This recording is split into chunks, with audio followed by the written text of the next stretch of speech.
respect among the world's navies. It was a powerful reminder that while our flags differ, we all speak the same maritime language, a shared commitment to keep the global commons safe, secure, and stable. Ladies and gentlemen, exercise Milan gives practical expression to that shared language. Today, we carry forward that cohesive spirit and maritime momentum from ceremony to substance as we transition decisively into the operational aspect of maritime engagement through Milan. Inspired by the Hindi word Milan, meaning a meeting of friends, this exercise represents in its truest sense a meeting of equals and a confluence of like-minded nations and maritime professionals united by a common purpose. From its mindset, beginnings in 1995 at Sri Vijayapuram, when a small group of friendly navies first came together, Milan has grown steadily in scope and stature. Over the years, due to concerted efforts of all partners, Milan has evolved from a regional interaction into one of the world's most prominent multinational level exercise. It has evolved into one of India's most credible and consistent maritime engagements. This year, with the participation of more than 74 nations, Milan 2026 stands as the largest and most inclusive edition to date, a reflection of the confidence the global maritime community places in India as a trusted and responsible maritime partner. Ladies and gentlemen, Milan 2026 seeks to enhance interoperability among navies of partner countries, improve professional competence by sharing of the professional experiences and practices, and deepen friendship among participating navies by evolving bonds of mutual advantage. Through joint exercises at sea, professional interactions during such meetings, and cultural exchanges, we reaffirm our commitment for establishing a lasting bond of friendship. We aspire to establish an equitable maritime order based on international rules and freedom of navigation in accordance with the international law. Ladies and gentlemen, as I address the magnificent gathering of the commanders and the senior naval leaders from across the globe, I would like to start by highlighting a few important issues facing contemporary geostrategic world. It is fashionable these days to say that as far as international peace and order is concerned, the contemporary technology-oriented defense preparedness is moving away from the naval domain. Ladies and gentlemen, the increase of naval power has historically been equated with the era of the mercantilism and colonialism. Growth of capitalism was supported by gunboat diplomacy of seafaring nations. And when we analyze the age of colonialism, the naval power was the foremost symbol of the strength across the world. Nations with formidable and well-equipped navies not only dominated sea trade routes, but also extended their influence over distant lands. During that era, Alfred Thier's sea power theory gained prominence, wherein he declared, "Who rules the sea, rules the world." The equation was no doubt correct in context of 18th and 19th century power play. The second half of 20th century witnessed an explosion of technology in defense, where lethality and efficiency in warfare enhanced manifold. This technological revolution led to an enormous assumption in certain quarters that significance and role of naval power has somewhat reduced strategically. Friends, it is my firm belief that when almost 75% of the surface of our earth is covered with seas and oceans, Role of navies can never be downplayed. If at all, the role of navies in international peacemaking has only increased over time, and there are good reasons for that.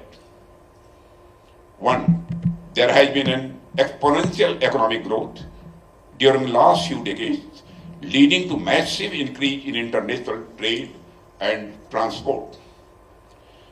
The busy economic sea channels are arteries of the international trade today. As the trade and the transport increase, the need of their protection enhances your role. Secondly, there has been an increase in contest for ownership of straits and the channels, sometimes causing threats of flare-up. This calls for increased naval watch. And third, increasing international attention to underwater resources, particularly rare earth minerals, are today adding a new dimension to this tension. The threat to the common good is much more today than ever in history. Ladies and gentlemen, next is the spread of terrorism across the world. There is a need to guard our waters from the nefarious terrorist activities which are spreading their influence across countries and the regions. Ladies and gentlemen, apart from the above, the challenges we face at sea today are much more complex and interconnected. Traditional threats coexist with emerging ones, and piracy, maritime terrorism, illegal fishing, trafficking, cyber vulnerabilities, and disruption to critical supply chains. Climate change is intensifying natural disasters, making humanitarian and disaster relief operations more frequent and more demanding. No single navy, however capable, can address these challenges alone.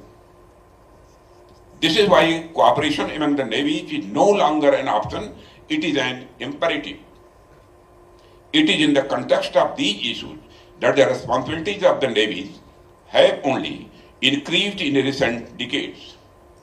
Ladies and gentlemen, all these distinctive responsibilities call upon the international community to join hands to manage the challenges harmoniously and act in the spirit of mutual respect and give and take.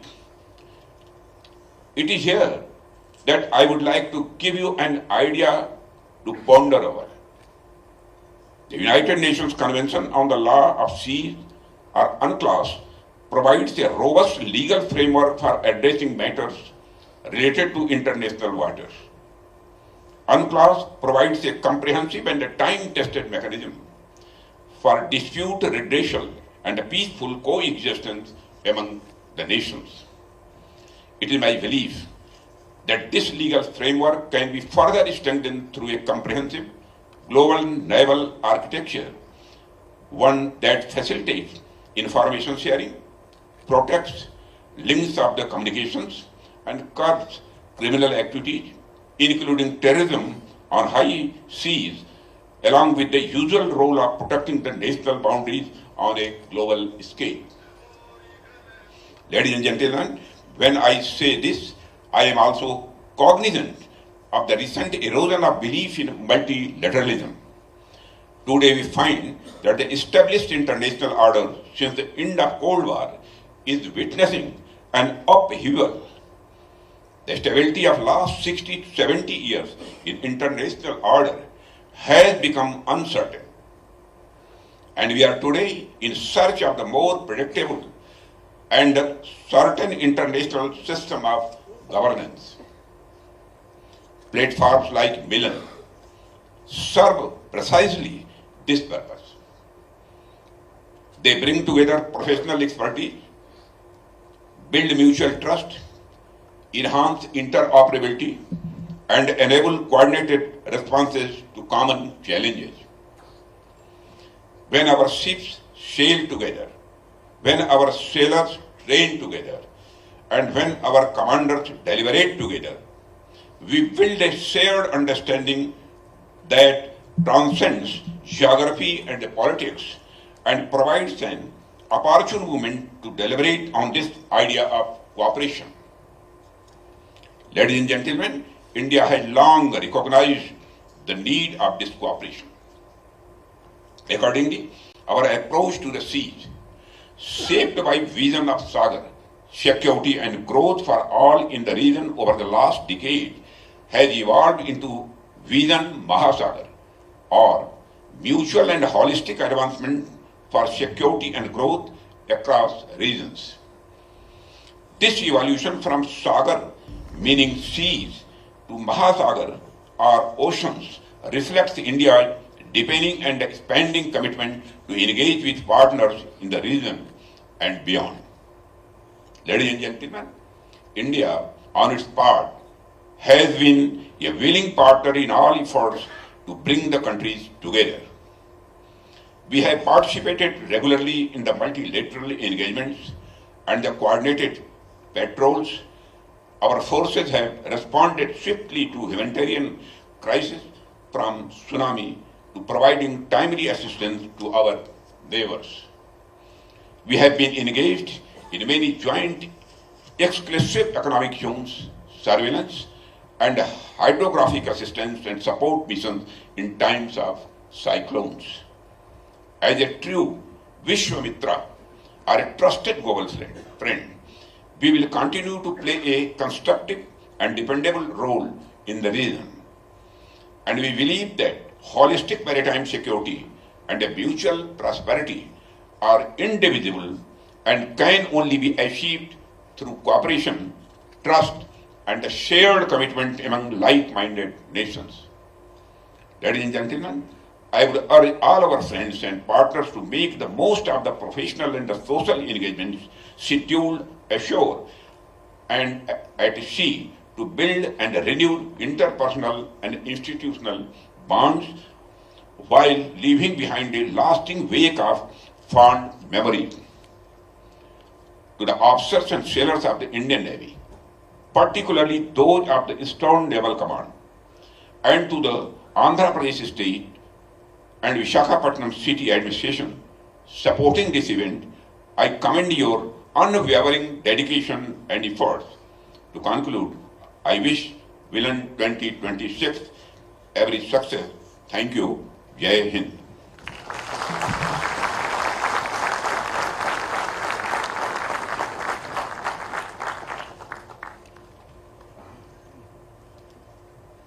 Thank you, sir.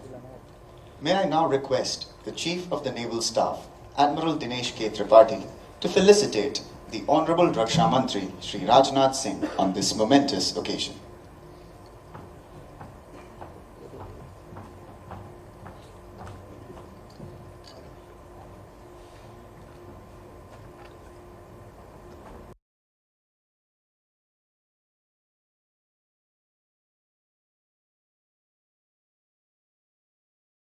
बढ़िया stock तो मिल गया, लेकिन capital वो कम है। अब क्या करें? Simple, use करो धन का मार्जिन ट्रेडिंग फैसिलिटी यानी MTF। इसमें आपको